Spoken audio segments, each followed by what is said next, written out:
আসসালামু আলাইকুম। আবারও চলে আসলাম নতুন একটি ভিডিও নিয়ে। তো এটি একটি চায়না CRT টিভি 21 ইঞ্চি। তো এটার যে সমস্যাটা আপনাদের একটু শেয়ার করতে চাইছি। তো দেখুন, এটার যে পাওয়ার সুইচটা দেই।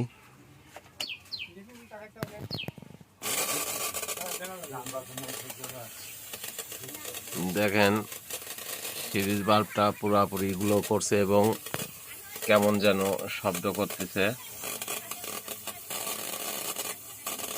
এর যে ডিসপ্লেটা আসলে আসতে অনেক দেরি হয়, আর এর মধ্যে যে শব্দটা হচ্ছে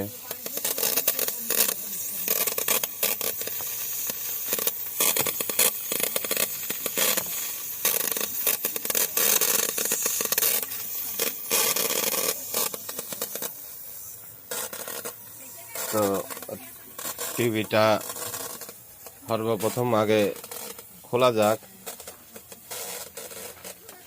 তারপরে দেখি যে এর আসলে অ্যাকচুয়ালি প্রবলেমটা কোথায় হয়েছে।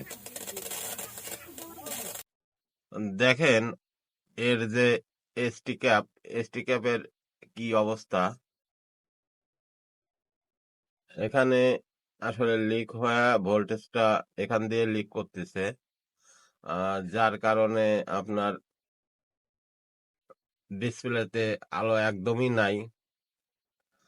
তো আমার কাজের লাইফে আমি পাইছি, সেই অভিজ্ঞতা থেকে আমি বলতেছি আসলে যে এখান দিয়ে আসলে ভোল্টেজ লিকের কারণে ডিসপ্লেতে আসলে আলোটা একদমই থাকে না।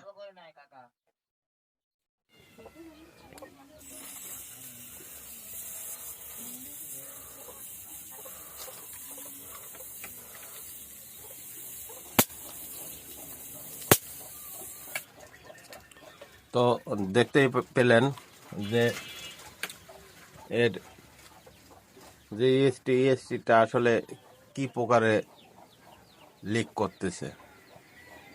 তো টিভির যে ওনার মানে মালিক, সে বলছিল যে টিভি চালু হলে তার ছবি আসতে অনেক দেরি হয়, আর ছবি ক্লিয়ার হয় না, ছবি ঝাপসা।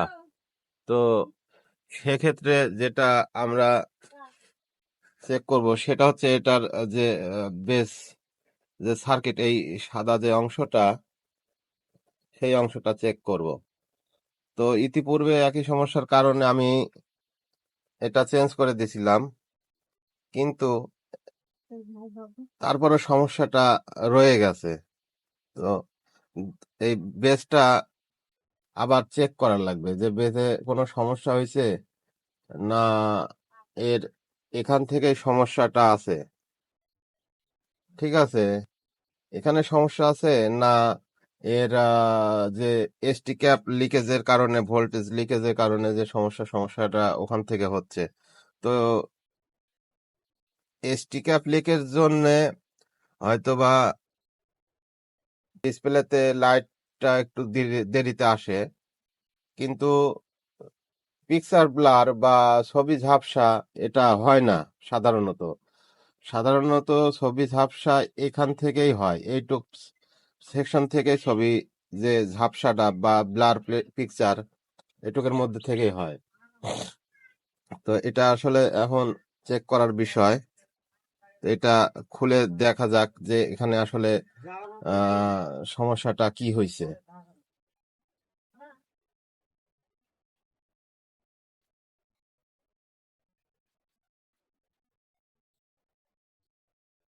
তো দেখতে পাচ্ছেন যে এখানে কি প্রকার ময়েশ্চার করছে আর কি অবস্থা। দেখেন, এর যে ফোকাস পিনটা একদম নষ্ট হয়ে গেছে।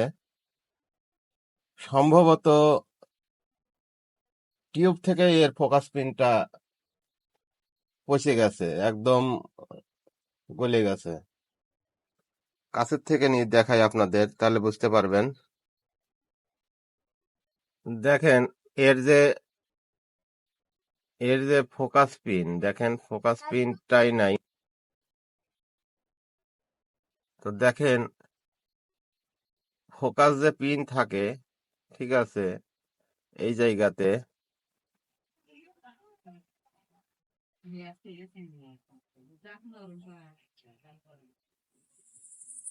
এই অংশে যে একটা পিন থাকে,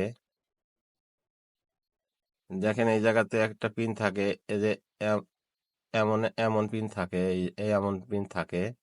তো এই পিনটাই নাই, পিনটা গোড়ার থেকে একদম নষ্ট হয়ে শেষ হয়ে গেছে। আর এখানে দেখেন এগুলার কি অবস্থা, এগুলাও প্রায় শেষ পর্যায়ে আসছে,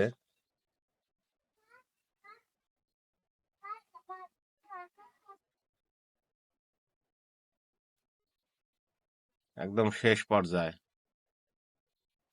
আর দেখেন যে বেসটা লাগানো হয়েছিল, বেসটাও এই ব্লার প্রবলেমের কারণে বেসটাও বারবার নষ্ট হচ্ছিল, যার কারণে আমি একটু ভালো কোয়ালিটির বেসটা লাগাইয়া দিছিলাম এর আগে। কিন্তু সমস্যা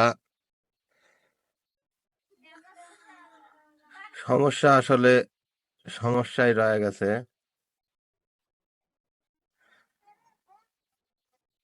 কোনো সুরাহা হয় নাই।